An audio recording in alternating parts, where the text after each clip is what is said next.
Hello, my name is Chloe, welcome to my channel. Today I'm bringing to you my June wrap-up.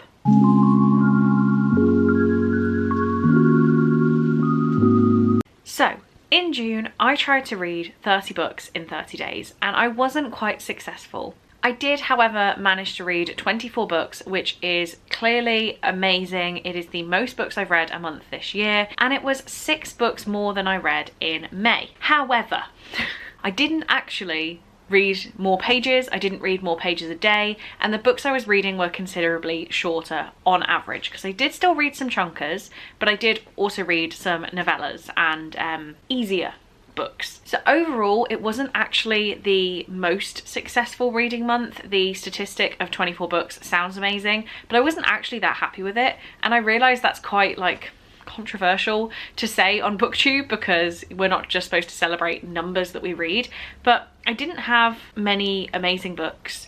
I had a few disappointing ones, some very mediocre ones, and yeah, it just didn't actually turn out to be the successful month I wanted.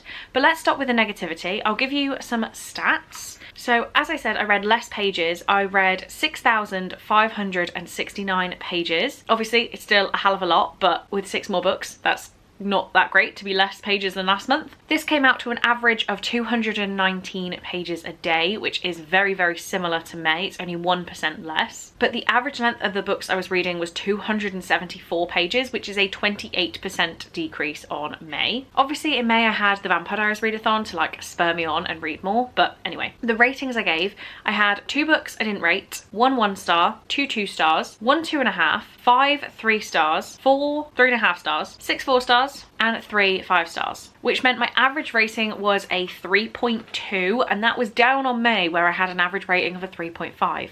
So overall, there were just a lot of things I would have liked to improve about this month. As I said, I have 24 books to talk about, so I'm going to try and make the reviews very short. This video will go up in a time where you're having catch-ups of vlogs, so you will be finding out my thoughts kind of as this wrap-up happens. So my scheduling's all a little bit off, and you might be hearing double thoughts, or it might have been a very long time since I actually read these books and you've seen the vlog a month ago. Obviously, if you are that devoted and watch every single video, which I don't expect anyone to do. So some of these you might feel a little bit lackluster about the review I give in this video because I actually read it a month ago, or it's one that you heard me talk about in Tuesday's video. So I don't know, I'm trying to find a middle ground, and that middle ground is a few sentences on each book. To start off, the books I gave no rating. The first one, I don't actually like to say the title, but it's Sick, Yes, by Tilly Cole. I felt that I couldn't give this a rating because it was too disturbed to consider whether it was actually well written or enjoyable in any sense of the word.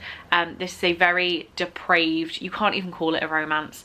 It's a dark book about child abuse and mental health impacts of that in adults. I would not recommend this book in any sense, don't read it. Then the next book I didn't give a rating but I would recommend is Rainbow Grey by Laura Ellen Anderson. I've passed this on to my little cousin now and she's loving reading it. This is a middle grade children's story about weather people and the people that control the weather, and they have little powers, and it's so cute. I did really enjoy it. I'm glad I read it, but it wasn't one that I'm going to read again, and I'm just glad that I could pass it on to a family member and she can talk to me about it. But yeah, just not one I felt I could give a rating on enjoyment because it's a children's book. I still rate YA, I don't really rate children's. Okay, the worst book I read is They Were Here Before Us by Eric LaRocca.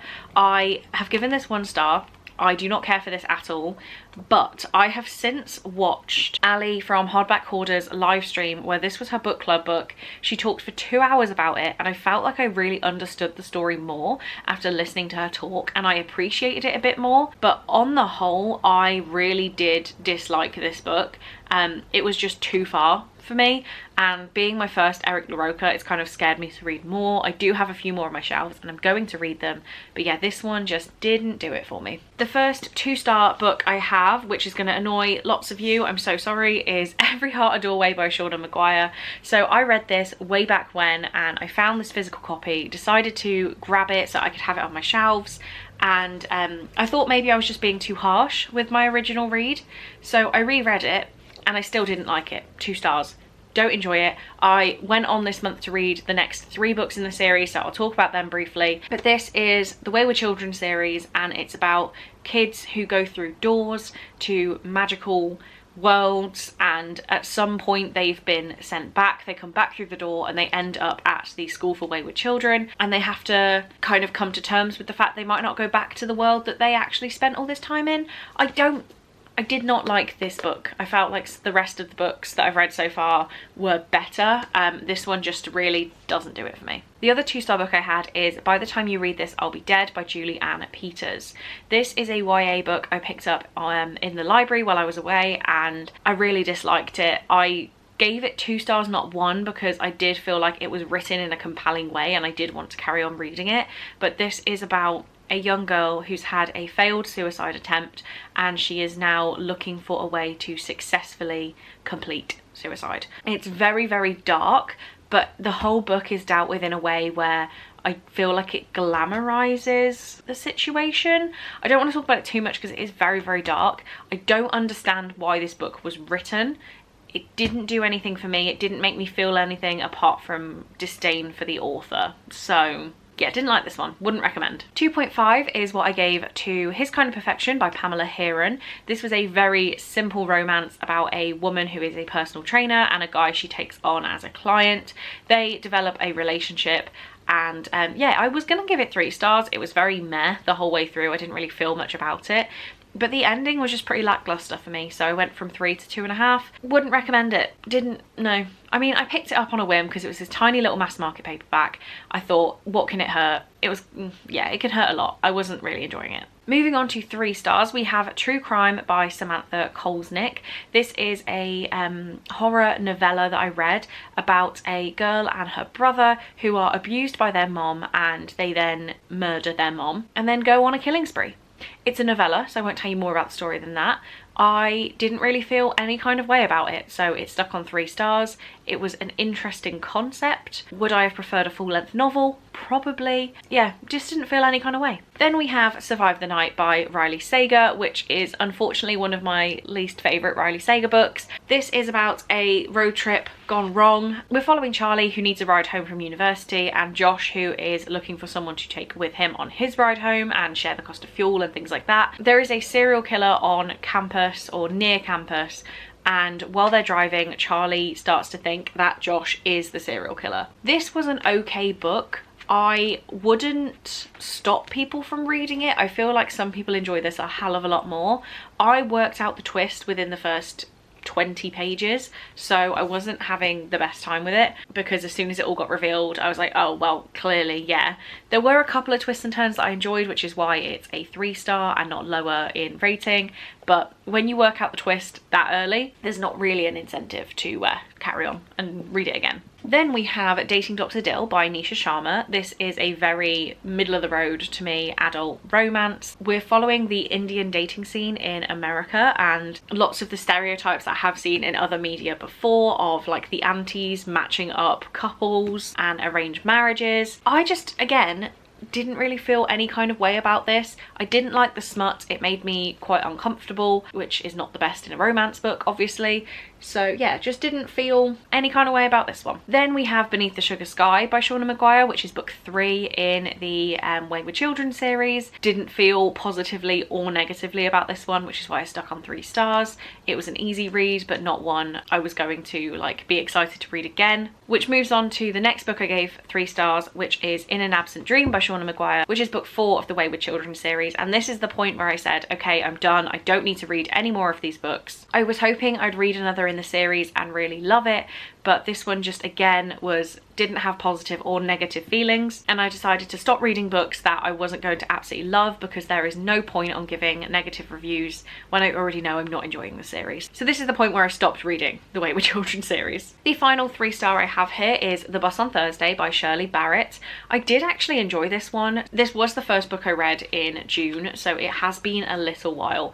This is a horror and it's told in a very interesting format. It's very short, like choppy chapters. We're following a woman who goes and fills a teaching position in a remote village, and the teacher before her has gone missing. It was very creepy. I found myself quite disturbed throughout all of this, but as we got to the ending I had to suspend disbelief a little bit, and I was kind of enjoying where it was going at the start. So when I had to suspend disbelief, I was kind of like, not the way I wanted this story to go, and didn't love it.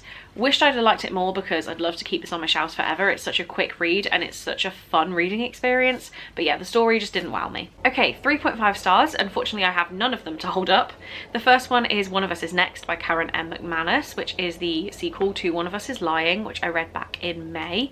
I did enjoy this book. It's a very simple YA murder mystery. I think if you haven't read any Karen M. McManus, but you have read Holly Jackson, it's very similar vibes, very enjoyable. Kind of like a Pretty Little Liars take as well, because you've got some mystery texts coming in with dares.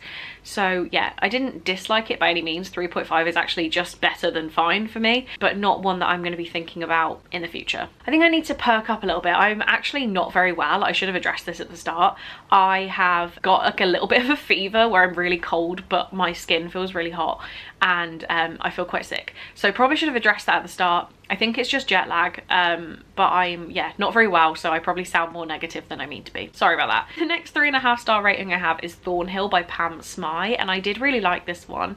This was a book I got from the library over here, and it's a mix of a graphic novel and then a story told through letters. We're following two timelines. The historical look is a diary entry letter situation where the diary is written by a girl in a children's home, and then the present day is the graphic novel format where a girl lives next to the abandoned historical children's home and she's potentially seeing a ghost.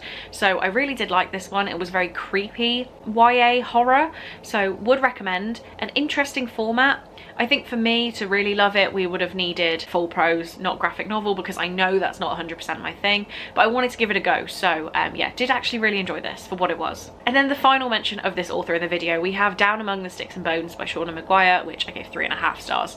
So this is book 2 of the Wayward Children series, and this is the one that really motivated me to carry on reading them. So we went from 2 stars to 3.5, and then 3 and 4 were both 3 stars. Down Among the Sticks and Bones I really do like, and I think it's the look at twins in this one. So we have twin sisters, and they are very, very different, and they're kind of forced into roles as children as one of the twins. When they go into their fantasy world, they kind of get to choose their path a little bit more and have a say in the role that they're forced into. I don't know if that makes any sense. I just kind of enjoyed the look at how we actually treat twins, as clearly I'm not a parent, but as parents, and you'd say like this one's more like this and this one's more like that, to try and differentiate them. But is that actually a role that you've pushed on them, or is that naturally occurring? I don't know if I'm making sense, but that's what I liked about this book. Okay, moving on to the 4 stars, we have Where the Heart Should Be by Sarah Crossan. This is a book told in verse, and I've really enjoyed Sarah Crossan's books before.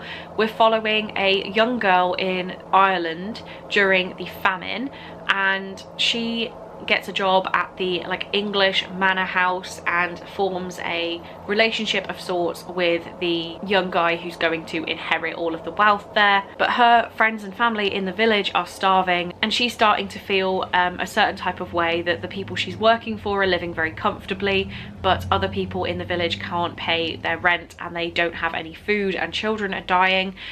It was a very moving book actually. I never thought I would get that upset by a book told in verse. I did have a little bit of a cry, but it wasn't perfect to me, so 4 stars, but it was very, very good. I think now we have hit the limit where these books go from I don't really have much to say and I really enjoyed them. So yeah, it's a bit of a flip. I don't know how I didn't have any 4.5 stars though. The next 4-star book I had was The Butcher and the Wren by Elena Urquhart, and I could definitely pick faults with this one, but I'm going to choose not to. Elena Urquhart is the co-host of the Morbid podcast, which I used to listen to religiously, especially around the time this was released. So I do have a signed copy and I am going to treasure this. I do think it's fantastic. We're following a forensic pathologist. I always get that messed up. Dr. Ren Muller, who is seeing the victims of the butcher, a serial killer, come onto her examination table, and she decides that she wants to track down the butcher from seeing his victims. I really did like this. The second book is coming out or is already out. I'm not sure. I think we're pretty much like on publication date. This could have been better. It could have been longer. It could have been more fleshed out. It could have been more suspenseful, but I really enjoyed it and I'm very glad I gave it a go. Okay, I definitely shouldn't be filming this video right now. I feel so awful, but I've been talking for 18 minutes, so I'm not going to do this again. We're just going to finish it off. Oh my god, I feel like this is going to be humbling footage to watch back because I feel awful. Maybe you can't even tell, I don't know, but oh my god. Right, the next 4-star book I read is I'm a Therapist and My Patient is Going to be the Next School Shooter by Dr. Harper. This is a little collection of short stories following patient files that this fictional Dr. Harper is dealing with. We have school shooter, OCD rituals, choir boy, PTSD nightmares, abusive couple, and patient 220. So I really went into this book expecting different things. I was expecting fictionalized but sounding real cases, but these are just completely over the top and I had a fantastic time with them. I expected it to be much more realistic and it so wasn't, but I just felt like it really added to the story, added to my enjoyment.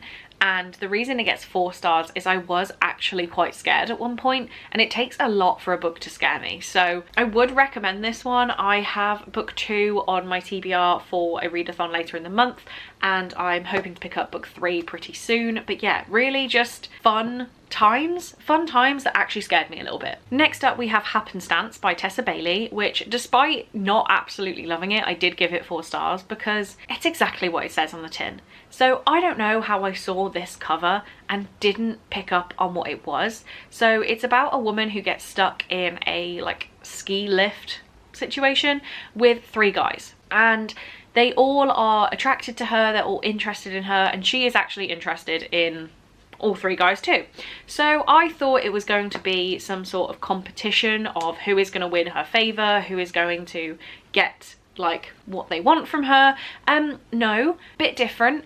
And let's just say she, how do I word this nicely on YouTube? She is perfectly content on pursuing all 3 men, and so are they.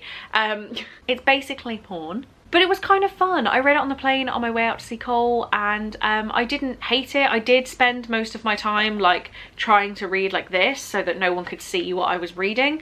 But it wasn't bad. Tessa Bailey can just write smut pretty well, I think, so if you go into it expecting filth, it's good. Next up, what now seems like my least favourite book in this universe, which is so sad, is Empire of Storms by Sarah J Maas. This is book 4 in, no it's not, book 5? Book 5 in the Throne of Glass series. I read this for the Trash from Mass read long, so there will be a full live show with my thoughts that's probably gone live before this video. Yeah, it has. So I will link that down in the description, but all you need to know is that I didn't enjoy this as much as the others.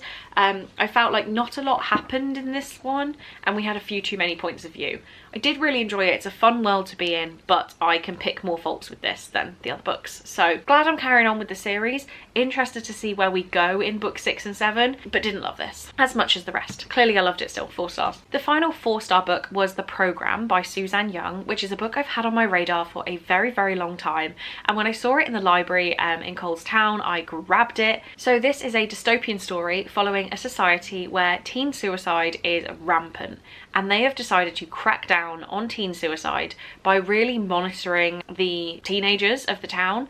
And if there are any signs of depression or suicidal thoughts, they get taken into the program and literally reprogrammed to be a mostly new person who doesn't remember having these thoughts, or they then become a much happier and less depressed person. Very messed up, but I really appreciated this book. So Suzanne Young has written one of my favourite and also my least favourite dystopian books. Girls with Chopsticks is one of my favourite books of all time, but the completion of that series, books 2 and 3, are so dreadful. I hate them. So The Programme I really, really enjoyed. I felt like it was clear it was Suzanne Young's first book. Imagine it not being. I'm pretty sure it was. But I did enjoy it. I thought it was a good premise. I'm just scared to carry on with the series because of what I experienced with the Girls with Chopsticks series. Overall, really enjoyed it. Interesting concept, and I would recommend. Okay, so finally 5 stars. I have 3 5-star books to talk to you about. You will not guess 2 of them. If you followed my TBR, you might see what book is missing that I'm about to talk about that I absolutely loved,